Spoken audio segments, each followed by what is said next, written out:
ఈరోజు నా సేవకులు ఉండాలని చాలా ఆశపడ్డారు, కానీ కడపలో ఉన్నారు.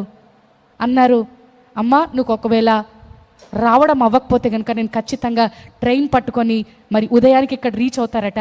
ఇక్కడ రీచ్ అయ్యి మరలా ఈ ప్రార్థన చూసుకొని మరలా కడప వెళ్ళాల్సిన పరిస్థితి. అంటే నేను వద్దండి, ఎటువంటి పరిస్థితి అయినా నేను రాత్రి బిడలను తీసుకొని వచ్చాను, చిన్న బిడల్ని.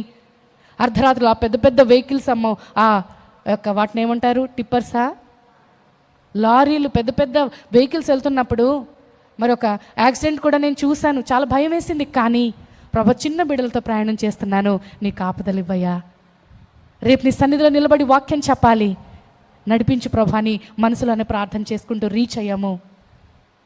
ఈరోజు నన్ను మీ ముందున దేవుడు నిలబెట్టాడు. హల్లెలూయా. ఎందుకు ఈ విషయాలన్నీ నేను చెప్తున్నానంటే, దేవుణ్ణి ప్రేమిస్తున్నామని మాటలతో చెప్పడం కాదు, దేవుని కొరకు మనం పని చేయాలి. హల్లెలూయా. పూర్ణాత్మతో పూర్ణ మనసుతో దేవుణ్ణి సేవించాలి.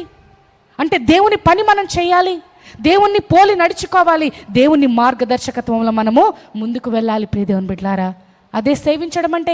యెహోషువను మనం ముందు ఉంచుతున్నాడు దేవుడు, తన కుటుంబంతో సహా నేనును నా ఇంటి వారును యెహోవాను. చాలామంది ఇంట్లో ఒకరు వస్తే ఒకరు రారు, తల్లి వస్తే కుటుంబం అంతా ఇంట్లో ఉంటారు, భర్త వస్తే భార్య మరొక వైపు, పిల్లలు మరొక వైపు వెళ్ళే పరిస్థితులు ఈ రోజున ఉన్నాయి. కానీ కుటుంబం అంతా దేవుని దగ్గరకు వస్తున్నారా? కుటుంబం అంతా దేవుని సేవిస్తున్నారా? కుటుంబం అంతా ఒకే దాటి మీద వెళ్తూ ఉన్నారా దేవుని వాక్యం మీద? ఎప్పుడు ఆ యొక్క పరిస్థితిలోనికి వస్తుందంటే, నువ్వు ప్రార్థన చేసినప్పుడు. హల్లెలూయా. నువ్వు దేవుణ్ణి పూర్తిగా మనసారా నువ్వు సేవించినప్పుడు దేవుడు నీ తర్వాత నీ కుటుంబాన్ని కూడా పిలుచుకుంటాడు.